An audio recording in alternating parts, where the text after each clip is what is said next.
जब जिसको आपने चौकीदार बना दिया, जब चौकीदार ही चोर हो गया तो कैसे बच सकते हो आप भ्रष्टाचार? इतना देरी जो हो रही है, एसआईटी टीम चाहे तो एक दिन में सारी चीज मालूम है, लेकिन जितना भी समय बीत रहा है वो सब अपने लोगों को बचाने का काम कर रहे हैं बीजेपी। सारे लोग बेईमान टाइप के लोग हैं, इनको हटा करके कोई नए अच्छे लोगों को बैठा करके, योगी जी की सरकार है, मोदी जी की सरकार है, इनके रहते हुए चोरी हो गई। बड़े बड़े लोग इसके पहले भी बेनकाब हुआ, चंपत राय जी भी उस समय भी बेनकाब हुए थे, आज भी उनका नाम आ रहा है। ये पैसा जा कहाँ रहा? 2027 में समाजवादी पार्टी की सरकार बन रही है। उसके उत्तर प्रदेश के मुख्यमंत्री माननीय अखिलेश यादव जी और पूरा पीडीए मिल करके और समाजवादी पार्टी को सरकार बनाने का काम करेंगे। 1200 कुछ मूर्तियां, आज अष्ट धातु के चांदी सोने के सिक्के। ये बताओ, जब संयम है कोतवाल तो डर काहे का? कह रहे वो ड्राइवर था, अरे ड्राइवर वहाँ गिनती करने जाएगा? इसके मतलब कि उसकी गाड़ी में किसी न किसी बड़े आदमी के यहाँ नोट जाता था। 2027 के चुनाव पे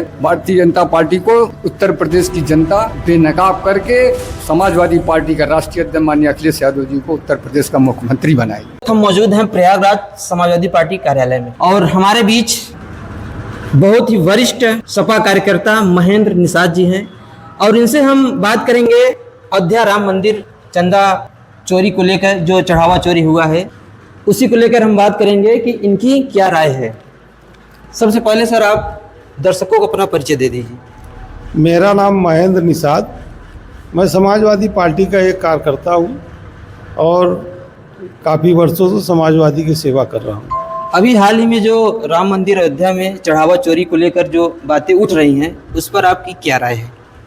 हमारा राय ये है कि जो राम मंदिर में घोटाला हुआ, कायदे से तो घोटाला होना नहीं चाहिए, घोटाला होना नहीं चाहिए, लेकिन करेंगे क्या? भारतीय जनता पार्टी के लोग केवल घोटाला करने के लिए ये राम मंदिर का निर्माण ही कराया है। मैं आपको बता दूं, 1992 में मैं, जब बाबरी मस्जिद जिसको कहते हैं, जबकि मैं उसको मानता था कि ये मंदिर है, ढाबा सेवर हम लोग गए थे, फैजाबाद में पड़ता है, उसमें हम लोग गए थे फिजिकल टेस्ट देने के लिए। उस समय जब मैं गया था रामलला का दर्शन करने, और बहुत आसानी से दर्शन हुआ था, इतना दिव्य जगह था कि वहाँ पर जाने के बाद हम लोग का मन एकदम समझ लीजिए कि प्रसन्न हो गया था। लेकिन जब ये दिसंबर में घटना हुई, उस समय हम लोग रामपुर में थे, क्योंकि फिजिकल ट्रेनिंग में थे उस समय, डीपीएड कर रहा था मैं फिजिकल कॉलेज रामपुर में। उसके बाद जो घटना हुई, फिर जब मैं अयोध्या में प्रशिक्षण शिविर में गया, और प्रशिक्षण शिविर में जाने के बाद फैजाबाद में लगा था युवा प्रशिक्षण शिविर, हमारे नेताजी ने लगवाया था। उस समय जब हम लोग गए तो वहाँ पर जा कर के देखा कि पूरा लोहे का बाड़, पूरा लोहे का बाड़, अंदर आप प्रवेश करिए, पूरा लोहे का बाड़ लगा था। रामलला का दर्शन इस तरीके से हो रहा था, लगभग 100 मीटर दूर पर एक टेंट लगा था। वहाँ जो श्रद्धालु जाते थे, उनको रामलला का दर्शन नहीं मिलता था। वहाँ केवल टेंट का दर्शन हम लोग करके चले आए। उस समय इतना ज़्यादा हम लोगों को कष्ट हुआ कि हम लोग भगवान राम के मानने वाले लोग हैं, हम निषाद राज के वंशज हैं, महाराजा निषाद राज को हमारे पूर्वज थे, इसलिए हम लोगों का निषाद राज का, निषाद बिरादरी का, निषाद वंश का मर्यादा पुरुषोत्तम राम से बहुत बड़ा लगाव है, आप समझ लीजिए। लेकिन वहाँ जब जा कर के हम लोग देखा कि इस तरीके की व्यवस्था है, सुप्रीम कोर्ट ने एक निर्णय दिया कि एक भव्य मंदिर का निर्माण हो जाए। भव्य मंदिर का निर्माण हुआ, खुशी हम लोगों को भी है, लेकिन ये भारतीय जनता पार्टी के लोग, आरएसएस के लोग, ये केवल लूट करना जानते हैं। इन लोगों ने ऐसी व्यवस्था को बनाया कि अगल बगल की जितने मंदिरें थी जो है, जैसे आप समझ लीजिए कि अगर सिविल लाइन में एक माल खुलने वाला है तो अगल बगल के जितने छोटे दुकान है वो गिरा दिए जाते हैं, गिरा दिए। एक बड़ा मंदिर बना करके उसमें पूरा व्यवसायीकरण कर दिया इन्होंने। व्यवसायीकरण करके इस तरीके से लूट हुआ, जिससे हम लोगों का मन जो है पूरी तरीके से दुखी है, विचलित है। हम तो चाहते हैं कि ऐसे वहाँ पे भ्रष्ट लोगों को तुरंत हटा करके सुप्रीम कोर्ट को पुनः अपने संज्ञान में ले करके वहाँ से जितने ट्रस्ट में लोग हैं सारे लोग बेईमान टाइप के लोग हैं, इनको हटा करके कोई नए अच्छे लोगों को बैठा करके, योगी जी की सरकार है, मोदी जी की सरकार है, इनके रहते हुए चोरी हो गई। लोग बोलते हैं कि राम मंदिर में आप मोबाइल लेके जा नहीं सकते, फिर भी वहां से कैसे चढ़ावा चोरी हो गया? अब भैया बताओ, जब सैया भय कोतवाल तो डर काहे का? कह रहे वो ड्राइवर था। अरे ड्राइवर वहाँ गिनती करने जाएगा? इसके मतलब कि उसकी गाड़ी में किसी न किसी बड़े आदमी के यहाँ नोट जाता था, उसी में से 2-4 गड्डी बेचारा वो भी निकाल लिया होगा। ये अरबों का मामला है, करोड़ों का नहीं है। सीसीटीवी जो रिकॉर्डेड है उसको जारी क्यों नहीं कर देते लोग? भाई सीसीटीवी जो है इसलिए नहीं जारी किया कि जो चोरी कर रहे वो पकड़ी जाएगी। जब सीसीटीवी लगाने का, उसका प्रबंध करने का ट्रस्ट को था कि इस तरीके से नियम से हमको काम करना है, इसमें पारदर्शिता होनी चाहिए, पारदर्शिता नहीं रही। जब पारदर्शिता कहाँ से आएगी? जब जिसको आपने चौकीदार बना दिया, जब चौकीदार ही चोर हो गया तो कैसे बच सकते हो आप भ्रष्टाचार से? जब कहते हैं कि ऊपर वाला ही चोर हो गया तो छोटे मोटे थोड़ा बड़ा तो वो तो कर ही ले गए। इसमें बड़ा खेला है। अभी देखिए ये चंदा का केवल मामला है, इसके पहले भी तो चंदा आता था। जब राम मंदिर निर्माण का ट्रस्ट नहीं बना था, विश्व हिंदू परिषद, उनका जो है एक कार्यशाला चलता था, वहाँ भी पत्थर आते थे, सरिया आता था, चंदा आता था, हाँ सारी चीज आती थी। वो कहाँ चला गया?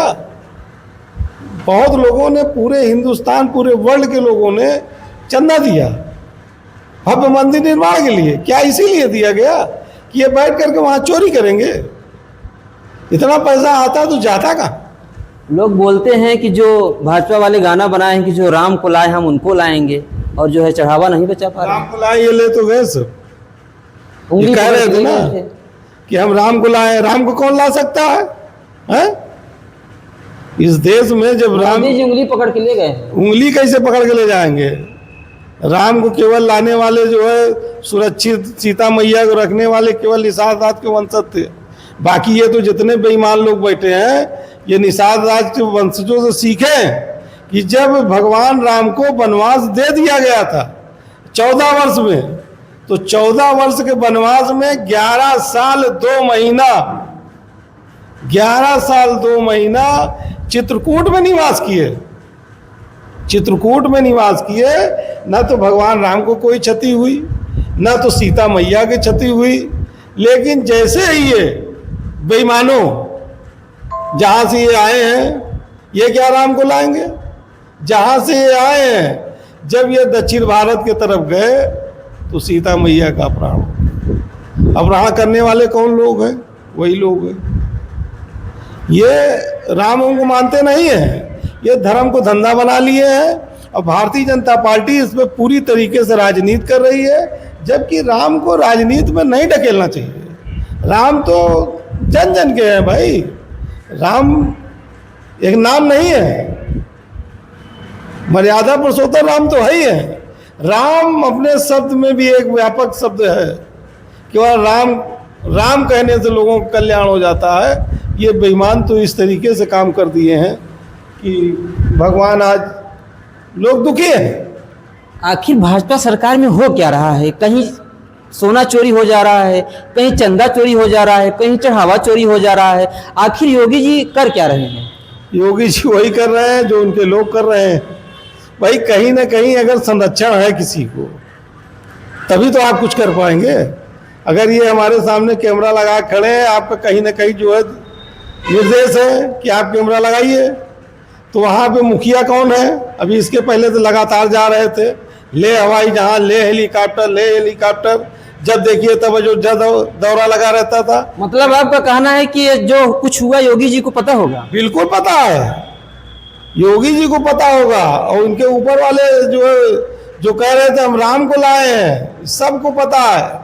ये चंदा चोरी में सबका हाथ है। जब उनको पता है तो चोरवा को सामने क्यों नहीं ला देते? एसआईटी क्यों गठित की? नहीं लाएंगे, क्योंकि सब उसमें बंदरबाट किए हैं।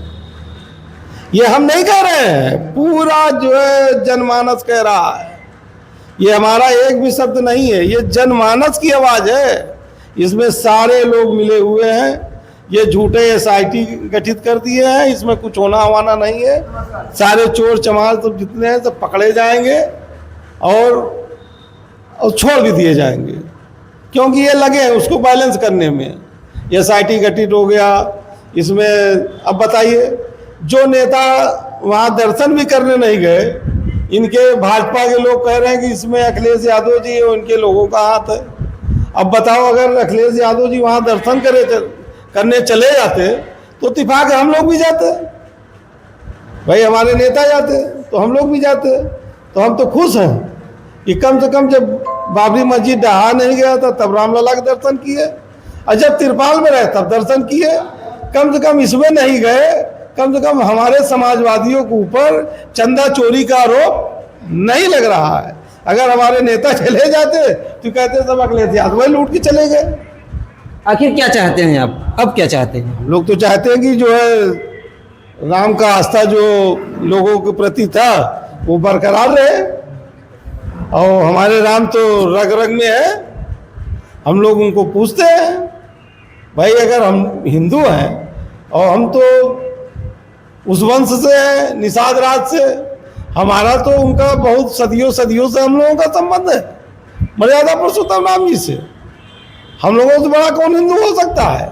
लेकिन समाजवादी विचारधारा में रहते हुए हम लोग थोड़ा ये चोर बेईमानों और भ्रष्टाचारियों से दूर रहते हैं। हमारा नेता शानदार है अखिलेश यादव जी, और उन्होंने हमेशा जो है सच्चाई ईमानदारी पे चलने का काम किया है। जो पीड़ित है, जो अपमानित है, और उसके लिए बराबर वो संघर्ष कर रहे हैं और संघर्ष करते रहते हैं। हम लोग इसीलिए उनके साथ जुड़े हैं। सत्ता में तो हम भी जा सकते हैं, लेकिन हम लोगों को पसंद नहीं है।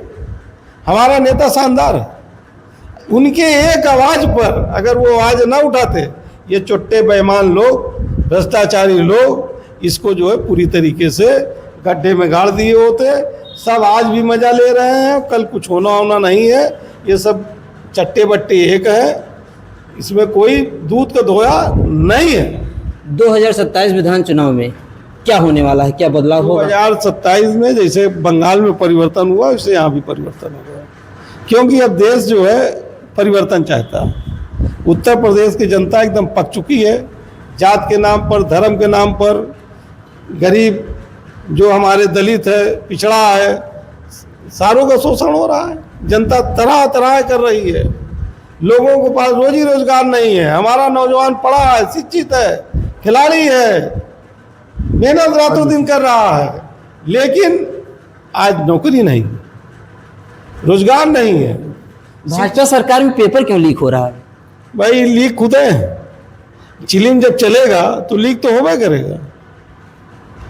भाजपा सरकार के लोग तो खुद ही लीक हैं, तो लीक तो करावे करेंगे। ये इतना भ्रष्ट है, ये पूरा ऊपर से नीचे तक इनका पूरा सिस्टम गड़बड़ है। ये अखिलेश जी बार बार जो है वनस्पति का नाम लेते हैं, इसका मतलब क्या हुआ? भाई देखिए, मनुस्मृति अपने जगह पर है, राजनीति अपने जगह पर है। हम लोग मनुस्मृति पे कोई टिप्पणी नहीं करना चाहते। मनुस्मृति में जो अच्छी चीज़ है उसको ग्रहण करना चाहिए। जो नहीं अच्छा लग रहा है, समाज को जो है इधर उधर कर रहा है, उसको हम लोग अंगीकार नहीं करते। मनुस्मृति कोई गलत चीज़ नहीं है, जो उसमें अच्छा चीज़ है उसको लिया जा सकता है, उसमें लेने में कोई बुराई नहीं है। ठीक है भाई हम जो राम को मानते हैं मनुस्मृति को भी मानते हैं, लेकिन जो मर्यादा पुरुषोत्तम राम ने एक शिक्षा दिया है, लोगों को जो है सीखने का मौका दिया है, तो मनुस्मृति में सारे चीज़ गलत थोड़ी है। जो अच्छा उसको ले लो और जो बुरा चीज़ है उसको आप निकाल दो। यूपी 2027 विधान चुनाव को लेकर आप जनता को क्या संदेश देना चाहेंगे? हम जनता का संदेश यही देना चाहते हैं कि जनता सही अच्छे लोगों को चुनाव करे, अच्छी सरकार बनाए। आपके सामने आपका नेता, हमारा नेता अखिलेश यादव उस पर पूरी तरीके से खरे उतर रहे हैं। उत्तर प्रदेश ही नहीं, पूरे देश में एकमात्र चेहरा अगर कोई है जो पीड़ित है, शोषित है, अपमानित है, दुखी है, दलित है, अल्पसंख्यक है, पिछड़ा है, अगर किसी का सर्वमान्य नेता है तो अखिलेश यादव है। हम तो चाहते हैं कि उत्तर प्रदेश की जनता इस बार माननीय अखिलेश यादव जी को पूरा समर्थन दे और जो उनके उम्मीदवार उतरे उनको जिता करके सरकार बनावे, ताकि जो वहाँ रामलला के यहाँ चोरी कर रहे हैं उनको हटाने का काम अखिलेश जी के हाथों से हो। बहुत बहुत धन्यवाद। ठीक, धन्यवाद। दोस्तों, हमारे बीच प्रयागराज यमुना पार्क के बहुत ही वरिष्ठ कुल जिलाध्यक्ष राम मूरत यादव उर्फ नाटे चौधरी जी हैं। क्या कहेंगे सर, 2027 में इस बार बदलाव होगा? 2027 में समाजवादी पार्टी की सरकार बन रही है। उसके उत्तर प्रदेश के मुख्यमंत्री माननीय अखिलेश यादव जी और पूरा पीडीए मिल करके और समाजवादी पार्टी को सरकार बनाने का काम करेंगे। सभी अगड़े पिछड़े जो कमज़ोर हैं, जो उत्पीड़ित हैं इस सरकार से, वो सभी लोग मिल करके समाजवादी पार्टी की सरकार बनाने का काम करेंगे। ठीक है, धन्यवाद। आपका नाम है? क्या लगता है 2027 में इस बार बदलाव होगा? बिल्कुल बिल्कुल, इस बार 2027 में समाजवादी पार्टी की सरकार पूर्ण बहुमत के साथ आएगी, क्योंकि प्रदेश में इस समय इस तरह का अराजकता है। देख रहे हैं हर रोज़ आए दिन आप देखिए प्रदेश में कहीं न कहीं हत्या, लूट, बलात्कार की घटनाएं रोज़ दिखाई दे रही हैं। इसलिए जनता इस सरकार से ऊब चुकी है। रही बात राम मंदिर की, तो हम तो कहते हैं कि जैसे जिस तरह से उस समय का माननीय मुख्यमंत्री जी स्वर्गीय नेताजी थे, अगर उनके ऊपर ये आलंछन लगा था कि उन्होंने कार सेवकों पर गोली चलाई थी, आज जो इस समय राम मंदिर पे चोरी हुए, क्या इस समय के मुख्यमंत्री माननीय योगी आदित्यनाथ के ऊपर नहीं जाता कि ये इन्हीं के राज में अगर चोरी हुई तो क्या नहीं जिम्मेदार हैं? क्योंकि इन्होंने बार बार राम मंदिर में गए, वहाँ के इनको भी तो देखना चाहिए क्या हो रहा है। 1200 कुछ मूर्तियाँ, अष्ट धातु के, चांदी सोने के सिक्के, इतने सारे।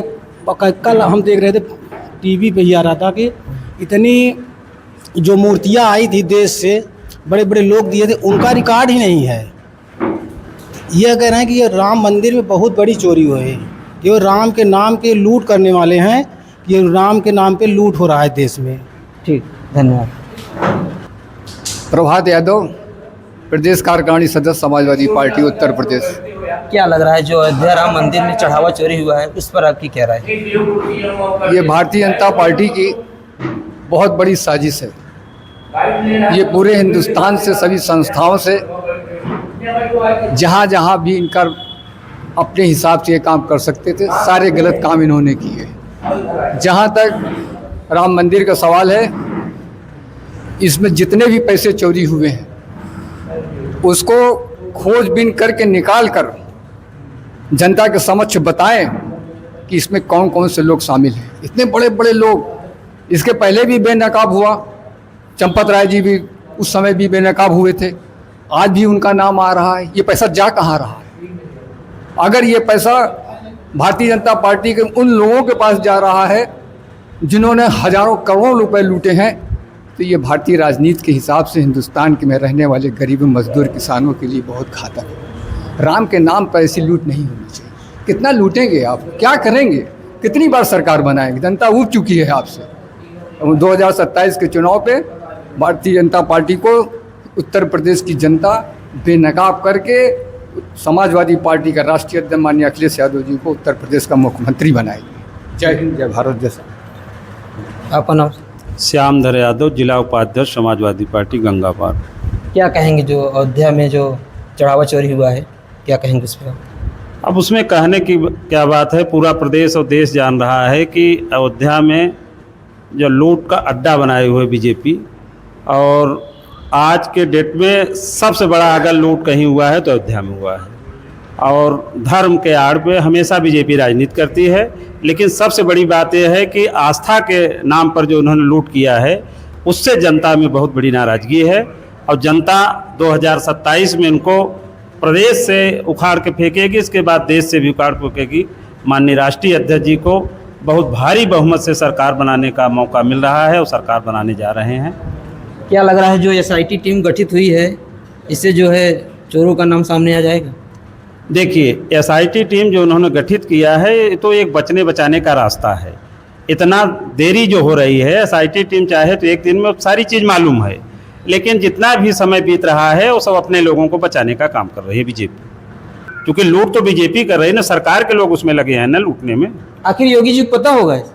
अरे बिल्कुल, योगी उत्तर प्रदेश के चीफ मिनिस्टर हैं, योगी क्यों नहीं पता? योगी तो सारा उसमें सिस्टम में लिप्त है ना।